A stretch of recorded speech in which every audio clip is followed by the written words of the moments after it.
toho, aby tady se vám dobře pobývalo na tom náměstí, aby se navrátil ten život, jaký tady byl kdysi. Samozřejmě bych zde ráda uvítala pana místostarostu Zdenka Jaroše, místostarostu Karla Kratochvíla, pana městského architekta, pana Petra Uhlíře a samozřejmě zde vítám takového realizátora této studie, toho návrhu, jak by to tady mělo vypadat, pana Jana Říčného, architekta. A dovolte mi, abych předala slovo panu Zdenku Jarošovi. Dobré odpoledne.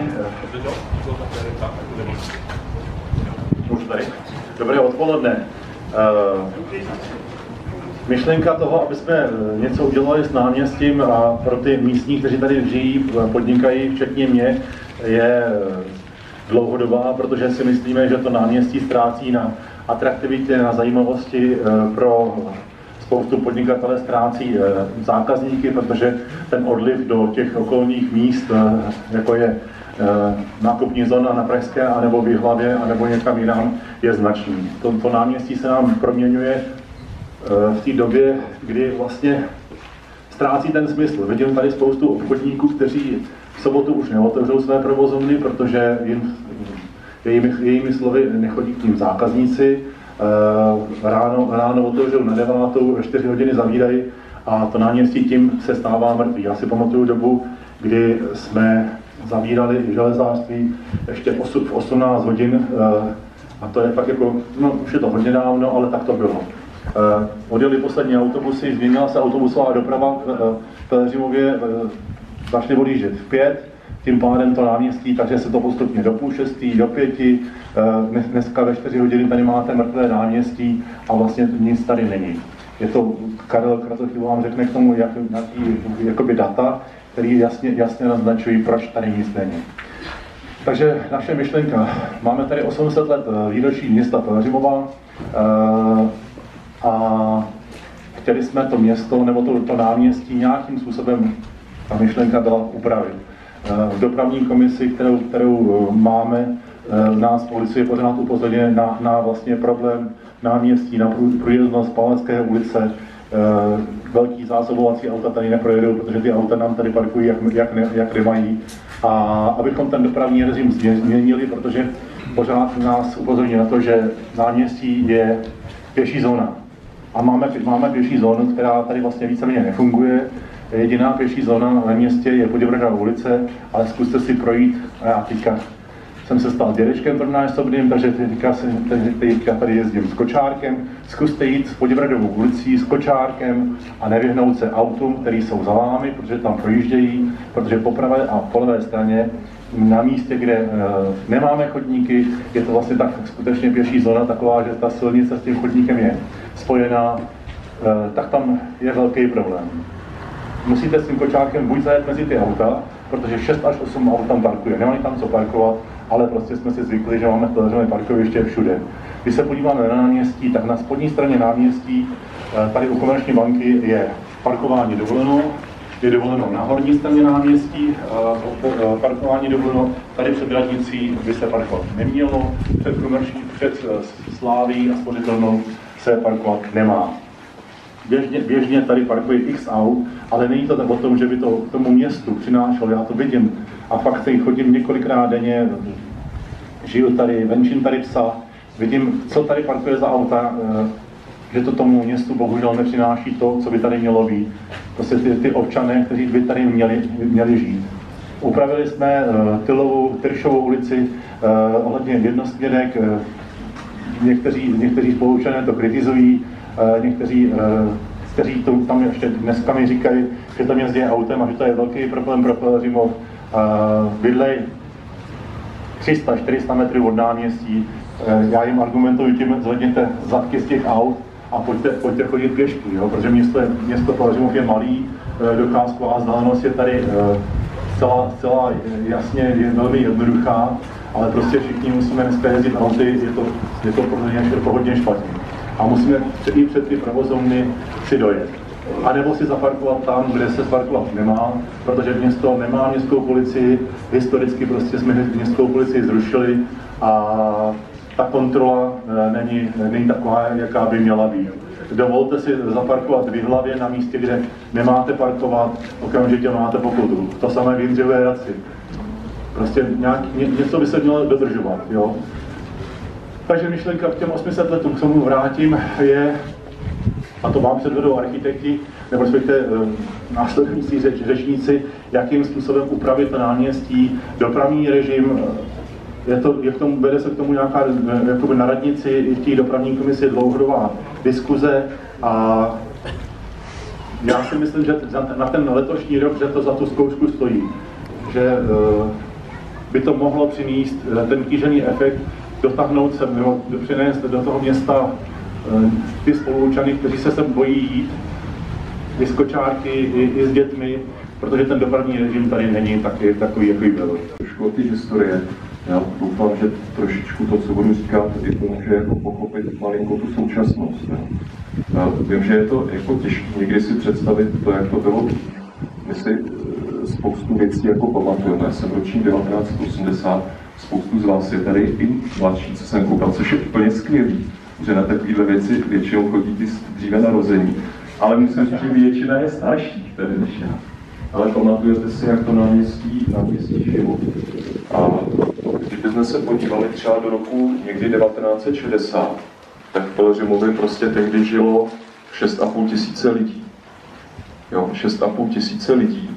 A pamatujete si, kde Pelhřimov končil. Všichni lidi žili poměrně na dochod náměstí, velmi blízce, nahoře. Na sever Pelhřimov končil vlastně ulicí Ústí nad Jel, v roce 1960 směrem tam, a teď neberu průmyslovou zónu, jo, tam už byly kartáčovny a podobně, ale končil vlastně nádražkou, jo, a už byly nějaké asi baráčky v Husově a nebyl tady žádný průtah městem, byly nějaké domečky na Řemenovský, ale nebyly tady ty sídliště. Všechny obchody a vlastně veškeré služby tehdy byly soustředěny na náměstí. Protože kolem náměstí i autobusa, tam neslyším přesně, tam neparkoval autobus. To znáte z těch starých fotek a pohledů. Všichni žili na dochozí vzdálenost na náměstí. Skoro nikdo neměl auto. Jo, ty auta nebylo potřeba kde parkovat a parkoviště jako takový ještě potřeba nebyly. Takže to málo, co bylo potřeba, těch pár soukromých aut, protože já nevím, kdybychom tehdy spočítali, kolik bylo aut, asi v Pelhřimově, to já bohužel nevím, ale jenom řekněme krásnou statistiku, kterou by tady doplnil určitě František, když se ještě třeba dělali v 80. letech paneláky, tak tam bylo počítáno tuším jedno parkovací místo na 2 byty, že jo, Františku? Jo, dneska si to spočítejte, kolik je potřeba parkovacích míst na 1 byt. Takže ano, aut je víc, než bylo. V roce 1960 tady kolem náměstí žilo 65 lidí na hektar. 65 lidí na hektar. Víte, kolik je tady dneska? 16 lidí na hektar. Lidí v těch barácích kolem žije mnohem méně, než žilo. Ty obyvatelé se přesunuli úplně jinam. A spoustu obchodů, které vznikly nově, po 89. jsou v dochozí vzdálenosti třeba ze sídliště na Pražský, kde je 7 000 lidí a i na jiných místech. Bohužel to, jak to město žilo, a já si troufnu tvrdit prostě nějakých 750 let předtím, když jsme u těch dat, když jsme na těch 800 letech, tak najednou 50 let žije dost jinak. Ty lidi se nám z okolí toho náměstí vytratili a bohužel právě ti, kteří tady vlastní obchody a provozujou, tak se potýkají s obrovským množstvím věcí. A jeden z nich je to, že tady prostě ty lidi nebydlí, ty sousedi, kteří dřív nakupovali v tom centru města. V tomhle je to jako strašně těžký. Druhá věc, kdybych tady poslal ten mikrofon, tak by mě zajímalo, jako kolik lidí si kupuje většinu, a teď řekněme dražších věcí normálně v obchodě, a kolik lidí se je koupí přes internet, ty věci. Jo? Budou tady lidi, kteří pořád nakupují v kamenných obchodech, to určitě ano, to je úplně super. Ale minulý týden třeba ve čtvrtek, když jsem šel tady a už vás vím, a už jsem dlouhej, už předtím do basketbalu, takže já to za chvilinku předám, ale šel jsem tady Palackého ulicí, přede mnou šel pán s paní a nevím, kdo to byl, ale paní mu říkala, prosím tě, podívej si do toho obchodu, ale nekupuj si to, zeptej se, ale koupíme si to na internetu. Jo? Tak jako tomuhle je strašně těžký jakoby konkurovat. Ale opravdu, asi takový to těžiště není to, jestli já tady budu mít s náměstí parkoviště nebo umožním sem dostat i trošku jiné věci a ty lidi tady zdržet. Dneska jako jsme tady každý den, já jsem dřív spíš byl na tom Gimplu, ale teď, jak to tady vnímám ty 2 roky, tak si tady každý zaparkuje kdykoliv. Nevím, jestli to úplně pomáhá a jestli je to tím, že z náměstí nemáme parkoviště. Jenom dodám, kdybychom z náměstí měli parkoviště, tak to dopadne tak, že tady na tom náměstí budou parkovat lidi, kteří tady pracují, aby to měli 15 metrů do práce. Nebude tady žádný místo pro ty návštěvníky. A když sem ty návštěvníci přijedou, tak budou zhnusený, že máme na náměstí parkoviště. A to i mnoho občanů Pelhřimova. Radši tuplem si to pojedou nakoupit do Kauflandu, než aby se tady prodírali mezi autama. A tady to, co tady vidíme, tak by to bylo prostě zaskládaný všechno. Jo?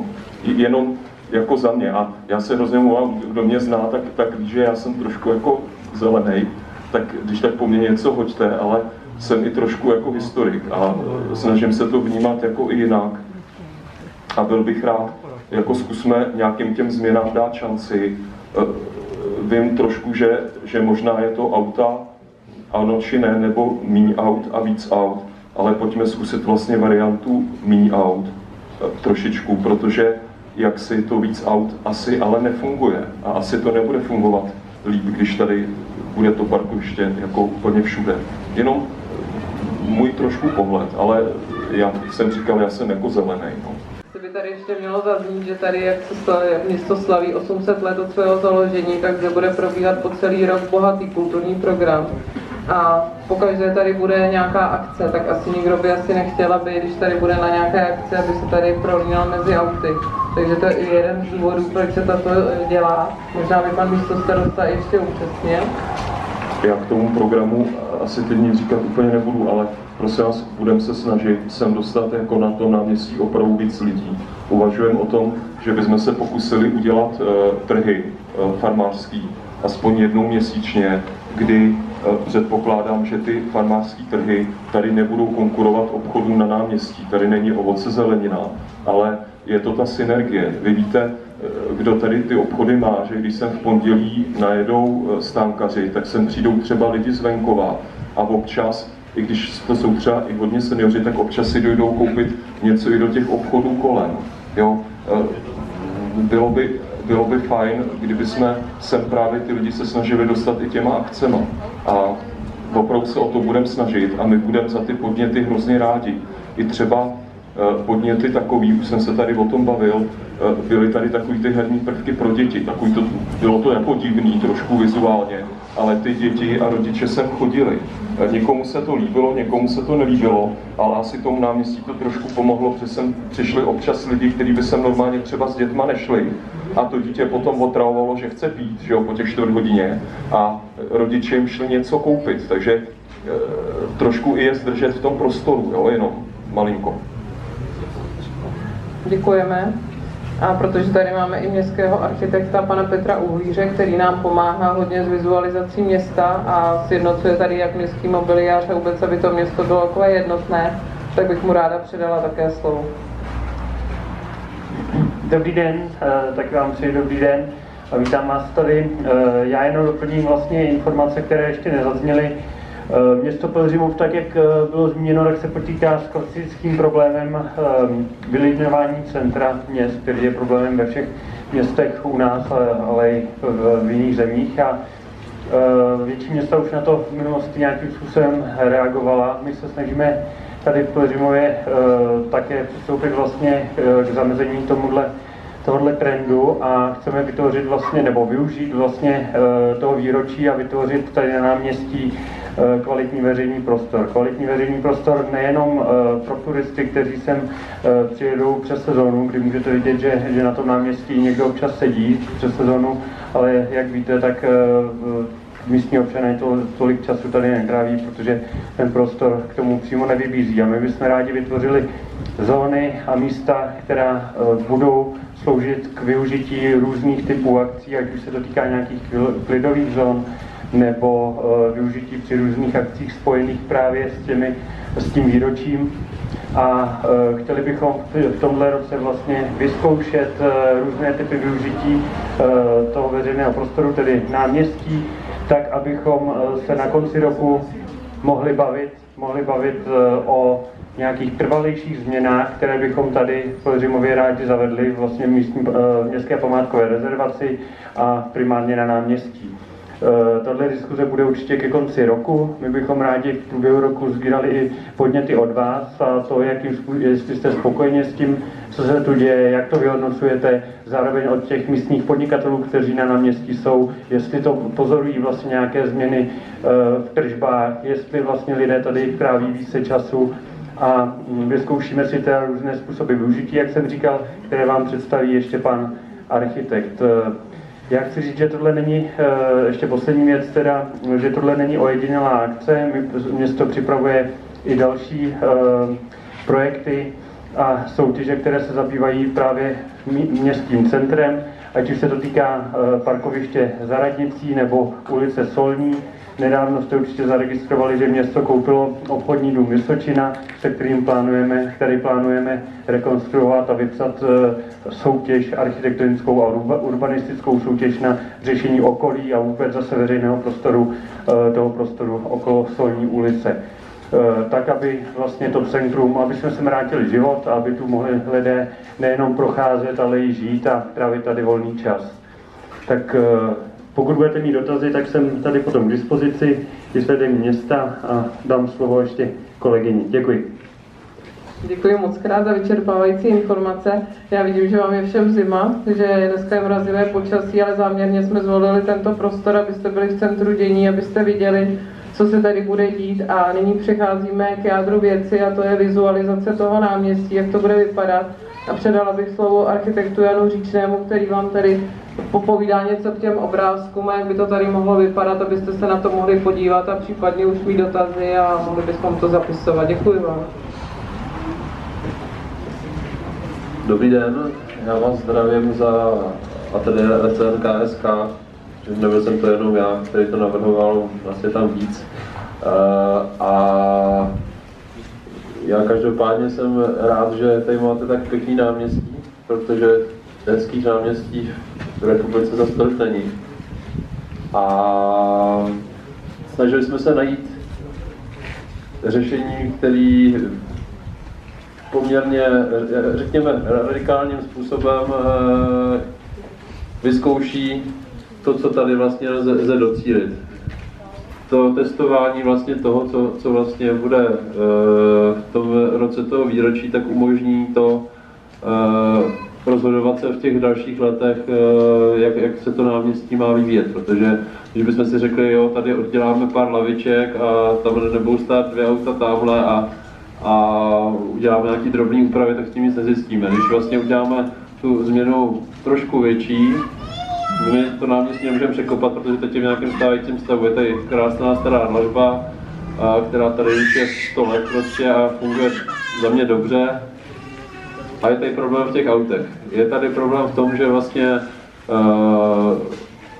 ve chvíli, když chcete žít po tom obvodu toho náměstí, což je logický, protože tam jsou obchody, tam je nějaká možnost někam jít, tak máte bariéru v těch autech, který tam projíždí a tím pádem první věc byla vyřešit cirkulaci vozů v rámci toho centra a uvolnit vlastně tu uliční frontu toho městského parteru těch domů, aby ty obchody byly co nejlíp propojený s tou plochou, ať už to je ve stavu, kdy je běžný provoz a náměstí je prázdný jenom se základním mobiliářem, tak v tom provozu toho, když pak jsou třeba vánoční trhy nebo různé jiné akce. My jsme v rámci toho modelování těch situací jsme prošli v podstatě všechny místní možné akce, ať přes dožínky, přes Vánoce, přes přes akce, co mají Muzeum rekordu a podobně, a snažili jsme se vlastně vyhodnotit to, aby ty akce všechny probíhaly nějak hladce, aby ty lidi mohli se dobře pohybovat v té ploše, a došli jsme vlastně k řešení, že jsme udělali vlastně v rámci tady toho bloku vlastně jednosměrný provoz v opačném směru, a celá ta část vyšší náměstí je vlastně jenom pro dopravní obsluhu. Takže vlastně všechny auta, když sem jedou, tak vlastně cirkulují v rámci tady toho kruhu, buď to tam zastaví nebo nezastaví, a s tím, že ta uliční fronta, tady ta severní, je poměrně nešťastně řešená, že vám tady parkují auta v místě, kde to je nejúžší, tak tam plánujeme rozšíření toho chodníku třeba dočasný na vyzkoušení. Samozřejmě by tam mohly být nějaké parkovací místa, jde o to nějak to zregulovat tak, aby vám tam neparkovali auta, kde nemají. A zároveň ve chvíli, když v tomhle stavu, jak to je, když někdo nezaparkuje v jedné ulici, tak jede se mnou, pak cirkuluje po náměstí, a v té jednosměrné cirkulaci prostě se tohle neděje, a pak ty auta se odjíždí, nenastává křížení tadyhle. To náměstí je oddělený od té dopravy řadou štípaných kostek žulových, což umožňuje to, že to není bariéra, jako teď vlastně tady máme bariéru v těch stávajících lavečkách, že to je má až příliš málo propustný, že to sezení by mělo víc fungovat v ploše nebo na okraji, ale vlastně tam, kde jezdí auta, tam vlastně dát řadu laveček a zeleně nám nepřipadlo šťastný. Takže jedna věc bylo vyčistit to náměstí od věcí, co tady nám připadají vlastně špatně umístěný, a pak tady byl dlouhodobý problém, že tady v létě není stín, takže my jsme se snažili vlastně vytvořit dvě různé atmosféry pro to náměstí. Jedna část by byla taková kulturnější na akce, druhá by byla odpočinková. Takže v jedné části vlastně vytvořit stín, vytvořit nějakou zeleně, což tou dočasnou formou je vždycky trochu složitý, protože tam je to buď to formou něčeho nižšího, jako je to teď, ale to nám nepřipadá šťastný, protože mně připadá, že to nedává žádnou kvalitu tomu náměstí, když jsou vlastně malé rostliny v květnících. A druhá možnost je dát květníky s rostlou zelení ještě větší formou, než teď jsou ty květníky kolem kašny, a zároveň ještě jsme se nějak poučili z toho, jak tady byly původně stromy kolem kašny, který vlastně přerušovaly ty výhledy v rámci toho náměstí, že výhled na kostel tím byl přerušený, že vlastně to, že to náměstí je prázdný, tak je vlastně za nás kvalita. Tak právě proto jsme vlastně navrhli takový dvojřad stromů v rámci té uliční fronty uspořitelného hotelu Slavie, kde vlastně by zároveň byly umístěny, a to je vidět tady na těch vizualizacích tady po pravé straně. Tak tady ty, no to je tady vlastně vidět tady takový kostky, tady to je zrovna příklad, když to bylo umístěný v Praze na Vltavské, takový český systém městského mobiliáře, kde by vlastně mohly být místa k sezení v nějakém stínu a zároveň expozice taková historická o vývoji Pelhřimova k těm 800 letům. Tady ty kostky to považujeme za zcela jako dočasnou záležitost, to se pak dá používat na různé akce po městě. I ty květníky jsou vlastně zkušební věc, která teď tady se dá a může se pak využít někde jinde po městě, aby to vlastně se otestovalo v tom režimu, jak to náměstí funguje. Když by se pak dělala nějaká větší rekonstrukce, tak se vyhodnotí, jestli ty stromy mají být jenom po jedné straně, nebo to má být po více stranách. Ale myslím si, že udělat tu atmosféru tady takovou klidovou, vlastně, kde člověk může spočinout ve stínu, může si chvilku odpočnout, dát si kafíčko, sednout si tam. A druhá část, kde vlastně by mohly probíhat ty trhy, a vlastně ve chvíli, když máte zmizely ty plány. Když máte vlastně menší akce, tak to jádro těch akcí by bylo vlastně při straně radnice. Když by byly větší akce, tak se samozřejmě to rozšiřuje do té plochy i směrem ke Slávii.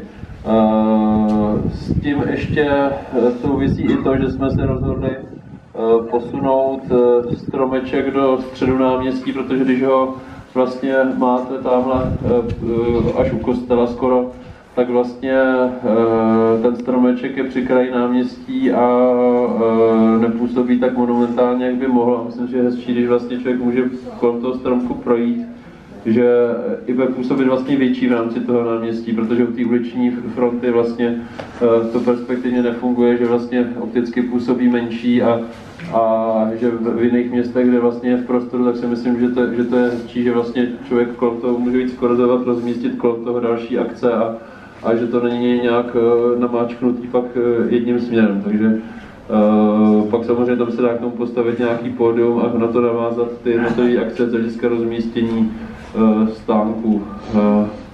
Já si myslím, že už jsem ty témata celkem vyčerpal. A bych tam chtěl říkat ještě mnohem další věcí, ale to bych vás asi zahltil příliš. A já bych vás chtěla poprosit, pokud máte dotazy, jsem s nimi. Dobrý den, já tady mám na náměstí obchod a chtěl bych se jenom vyjádřit.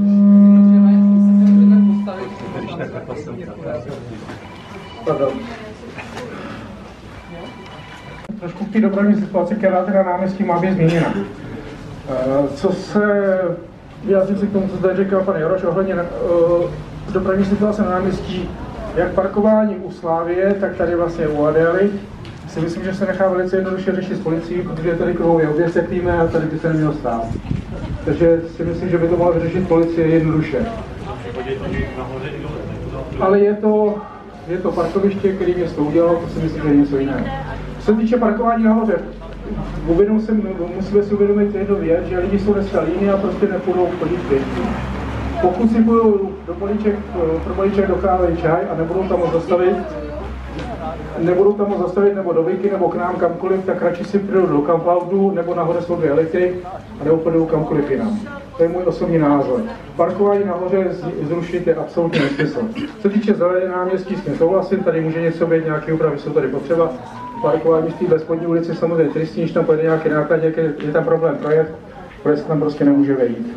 Jo, to je můj názor a myslím, že to není názor jenom můj, ale pokud omezíte parkování na náměstí v těch 2 místech, tak je to špatně. Ale já jenom ještě teda tam, pokud jsem pochopila, nejde jenom o parkování. Pokud jsem to dobře pochopila, tak nejde jenom o parkování tam, ale vlastně že se vůbec nebude smět jezdit do této zóny. Já zmíněný káva, čaj, u nás nejsou nákupy jenom tak, že si vezmete něco do ruky. Tam si jezdí lidi třeba pro 10-20 balíčků, to budou vozit na nějaké kárce nebo jako... Prostě já tím opravdu přijdu o hodně zákazníků. K nám i jezdí důchodci, jezdí lidi tělesně postižený. Tam přijde pán na vozíku, zůstane před barákem, my tam dojdeme k němu. Pojede sem, nepojede. To je velké omezení pro ty zákazníky. Pokud to mělo být myšlené jako podpora podnikání, tak tamhle strany náměstí určitě ne. A to jsem že tady i bydlím, takže to řeším i z té druhé věci, jako druhé strany jako obyvatel. Tak já tady to vnímám určitě parkování pro rezidenty, pro zásobování a pro ty, kteří se sem přijedou k těm zákazníkům, teda k těm obchodům, to samozřejmě možný bude, ale nebude to možný, aby tam parkovali auta, který... A já fakt chodím s tím psem tady po tom náměstí 3krát denně, jo. Aby jim to teda který auta tady parkují, který tady auta parkují celý den. Já s tím souhlasím. Který tady ani nemají parkovat a řekl bych, že k vám nepůjdou, protože tam ani nemají kde zaparkovat. My tyhle ty nemáme rádi, protože nám zase zabírají místa pro ty Je to strašně složitý. Je to strašně složitý. Policie, která vidí a měla by... Pak, když si to auto zaplatí nějaký parkování, prodavačka, která tady pracuje, nebo nějaký pracovník, který tady pracuje a zaplatí si parkování, tak vám tam bude parkovat celý den. Ale jak rozlišíte, kdo je náš zákazník a kdo ne?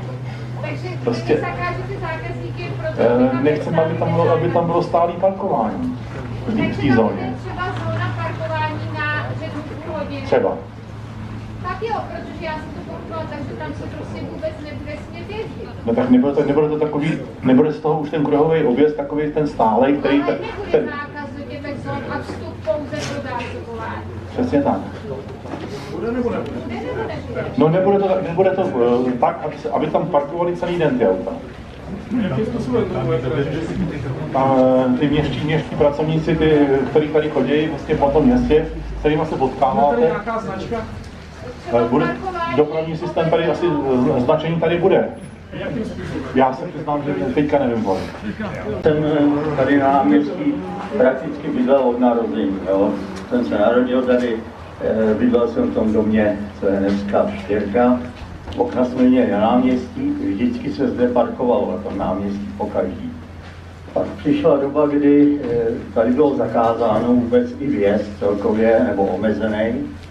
A pokud tady si někdo nakoupil tamhle v textu koberec nebo něco, tak si musel vyřídit povolení k vjezdu na to náměstí. No, aby mohl vůbec si ten nákup odvízt. A tím pádem se stalo to, že ty obchody tady úplně začaly strát. Protože ty lidi opravdu na ten nákup si dneska musí dojet. Protože, jak říkám, jsme národ autistů, kam se nedá dojet autem, tam prostě se nejezdí nebo nechodí nakupovat. Takže jenom se všichni v Evropě nejsou národy autistů. My tady jsme národ autistů. Opravdu, kam se nedá dojet autem, kde se nedá u obchodu zaparkovat, tak prostě to nefunguje. No, takže jako vždycky se tady na tom náměstí nějakým způsobem parkovalo, pokud samozřejmě nějaký omezení bude, nebo musí se to nějakým způsobem třeba regulovat, tak pokud ty auta vytlačíme z toho náměstí, budou mít kde zaparkovat za náměstím nebo na těch přilehlých parkovištích tady. Máme parkoviště u Kulturáku, zkuste se podívat během dne, jak to tam vypadá. U kina, pak tady za radnicí, to je další. To tady kroužíte za tou radnicí, jestli tam vůbec vyhnete místo. No, pak je tady u svatého Víta parkoviště, tam většinou nějaká šance bývá, ale není velká. Takže jako pokud to tady z toho vytlačíme, tam ty auta, nebo ty návštěvníci, kteří sem přijedou, když nebudeme mluvit o lidech, kteří tady potřebují nakoupit, kde se nám ty auta budou shromažďovat. Děkuji. Děkujeme, tak město samozřejmě na tady to myslí a proto bude tady rozšíření parkoviště u říčky Bělé, kde byla. Já bych řekla asi tady panu starostovi Jarošovi, aby k tomu něco řekl blíže. V letošním roce se tam postaví parkoviště, které bude mít kapacitu 80 vozů. My jsme v předloňském roce koupili od ŘSD to parkoviště, které je u Kamenného mostu. Je pravda, že prostě parkování je, já nevím, poslední dobou alfa a omega. Dávali jsme nemocnici na nákup sanitky 1 000 000 korun, předávali jsme jim, když koupili tu sanitku, tak na mě předváděli, přišli jsme na ředitelství v nemocnici, řešilo se jenom parkování. Parkování okolo nemocnice, nemocnice nemá kde parkovat, bude se řešit parkoviště Urazka, pravděpodobně tam vznikne v budoucnu parkovací dům, který by propojil nemocnici a tady to parkoviště, který je. Ta situace skutečně je zoufalá. Sám jsem řidič, určitě řídím, nejsem jako Karel, vnímám tady tu situaci, že prostě potřebuju kde... Promiň, že potřebuju sám parkovat, sám prostě se někam dostat. Snažím se, když do nemocnice, chodím radši pěšky, přiznám se. Takže podle mě ty lidi, kdyby trošičku zašli nějakým jiným způsobem přemýšlet, tak skutečně ten Pelhřimov je dochozí vzdálenosti během 5 minut. Jsem v nemocnici a objedu to a je tady městská doprava, která jezdí notabene prázdná, kterou město platí v letošním roce asi 6,5 milionů korun doplácí na městskou dopravu. Každá jízdenka. Platíme 6,5 milionů ročně na městskou dopravu a z jízdního vybíráme 750 000. No. Přepočtu jedna jízdenka stojí každého našeho občana asi 120 korun, jestli se nepletu, taková nějaká částka, možná pan Kropáček by mě doplnil, ten tady před chvilkou stál. Prostě není to úplně jako, není to komfortní. Myslím si, že ty služby, které se snažíme tady jakoby k tomu ještě přidružit, by mohly těm občanům nějakým způsobem víc pomáhat. Navíc ještě tady budeme zavádět, Karle, prosím tě. Jo, prosím vás, je to doprava na zavolání. My bychom letos chtěli spustit pilotní projekt. Bude to vlastně fungovat tak, že po Pelhřimově by pendlovalo autíčko 9místný vy si ho objednáte, buď třeba seniori můžou telefonicky zavolat normálně na dispečing, nebo potom přes aplikaci mladší lidi. Ta aplikace nebo ten dispečing vám řekne, helejte se za 5, za 7 minut bude na tom místě, který jste si objednali. Vy si tam vlastně dojdete, oni vás svezou společně s ostatními, ne, že budete namačkaný na sedačce v autě, 5místném autě, 3 na sedačce vzadu, ale bude to trošku pohodlnější a určitě to bude mnohem rychlejší doprava, vlastně než je třeba dneska tou hromadnou, takže chceme být i vstříc vlastně lidem, kteří by chtěli používat nějaký takovýhle typ dopravy, aby to měli pohodlnější, protože my nejsme schopní vůbec ufinancovat, že by třeba tady jezdila doprava, jako já nevím, v Praze nebo v Jihlavě, každých 10 minut by na zastávku přijel autobus, že to by vždycky s ním jezdil jeden člověk.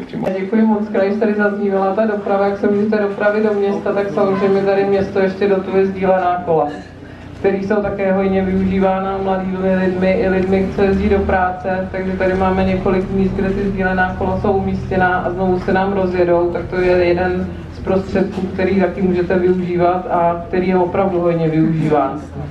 A zase se vrátíme k těm vašim dotazům. Tak. Já se chci představit, já jsem nějaký Vacík, to mám tady sport a chtěl jsem zeptat, já jsem na tom náměstí vyrost, já jsem tady od roku 76. A to náměstí znám jako už i před tou totalitou, i za tou totalitou. Ale to náměstí se vylidňuje, jak říkal pan Kratochvíl, díky tomu, že přestali lidi chodit prostě pěšky. Ty lidi pěšky nechodí.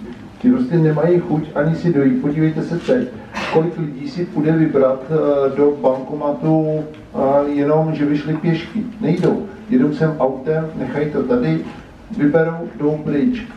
To náměstí je prostě tím, že ty obchodníci, jak říkal tady Zdeněk, ve 4 hodiny to všichni zavřou. V sobotu jdeme odvírat, máme 5 krámů otevřených, 6, prostě ty lidi nechtějí chodit. Buď jim teda nezáleží na tržbách, anebo pak teda i ten obchod nedělají a nemají to tady. Já nemám problém, že by mi ty lidi nechodili, ale já mám problém to, že každý druhý, kdo ke mně přijde, tak si přijede před ten krám tím autem. Postaví to tady, půl hodiny mají zdarma, oni to nevědí, my jim to říkáme, že prostě můžou hodit na ten zelený puntík si máčknou, půl hodiny to mají zdarma. V parku Palackýho, myslím si, že kdyby se tady byl nějaký požár, takže hasiči tady neprojedou. To je daný. To prostě víme, je to úzký. My jsme tady pořádali akci Strýbal, ale mě to tak zhnusilo město, že my jsme tady museli ty čáry malovat a zase jsme museli dát pryč, takže už tu akci tady neděláme. Těch akcí by se tady dalo udělat hodně, ale to prostě už je zase tady na starostech, místostarostech, kteří k tomu něco řeknou a já tady dávám Zdeňkovi za pravdu, že prostě ty lidi a panu Kratochvílovi taky, ono je to rozdíl, když já musím jít Volešní a jedu autem, musím ho tady dát, když bych tady bydlel, jdu pěšky, nemám problém, jsem auto vůbec dál. Děkuju. Děkujeme. Já bych se ještě vyjádřil k těm nákupním trendům. Míra Vacík tady říkal, že lidi sem přijedou do bankomatu vybrat peníze. Dneska ty peníze skoro nepotřebuje. Zase ten trend se zase strašně mění. Dneska jsem četl článek na internetu, jak banky v některých místech bankomaty odmontovávají a ruší je. Jo. Prostě bohužel ten trend je prostě jiný. Ta doba se mění, dneska tady máme sami zásilkovny, výběrní nějaký boxy, kde prostě ty lidi dostanou to zboží, přijedou si k tomu, objednají to na internetu. Je to.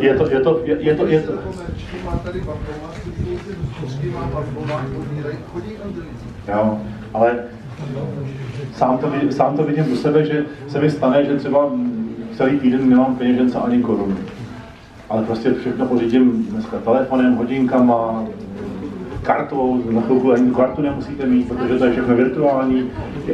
A vidím i starší lidi, kteří, viděl jsem nedávno nějakou starší paní v Lidlu nakupovat, jí bylo asi 80 let a když šla v pokladně, tak jsem se tak nasmál, protože ta paní takhle s tou rukou se tam vládala, protože platila hodinkama v 80 letech. Ty trendy jsou i u těch seniorů, jo? Ne všichni seniori samozřejmě tohle využívají, ale pak to bohužel takhle ta doba se jako neskutečně vyvíjí. A je to čím dál tím jako rychlejší. Děkujeme, protože i na náměstí máme rezidenty, tak bych tady poprosila paní, jestli se chtěla vyjádřit a říct něco k tomu. Já patřím v té menší skupině těch 18 na hektar a můžu říct, že 16 a můžu říct, že na 7, takže téměř polovina. Mluví se tady, nebo hodně diskutují obchodníci, protože potřebují prodávat, ale my bydlíme. A celá diskuze začala tím, že se nám život stěhuje z náměstí. Já mám pocit, že vlastně tohle všechno nás, ty bydlící, tady vytlačuje tímto způsobem. Před 15 lety, jestli si dobře vzpomínám, nebo 16, se zavedly automaty parkovací. Všichni si zvykli sem jezdit. Je to fajn, je to pohodlný. Dneska se s tím těžko budeme smiřovat, že se to omezí. Ale já jsem za to, aby se to omezilo.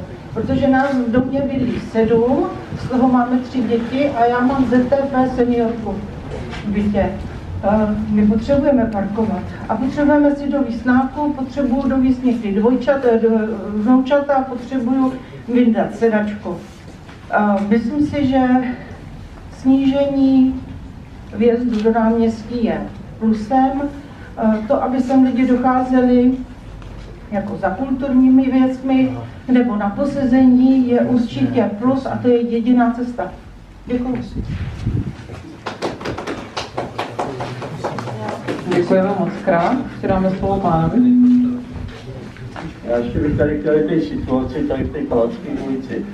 Tady nahoře je to nejúžší parkové auta, který tam vlastně nemají parkovat.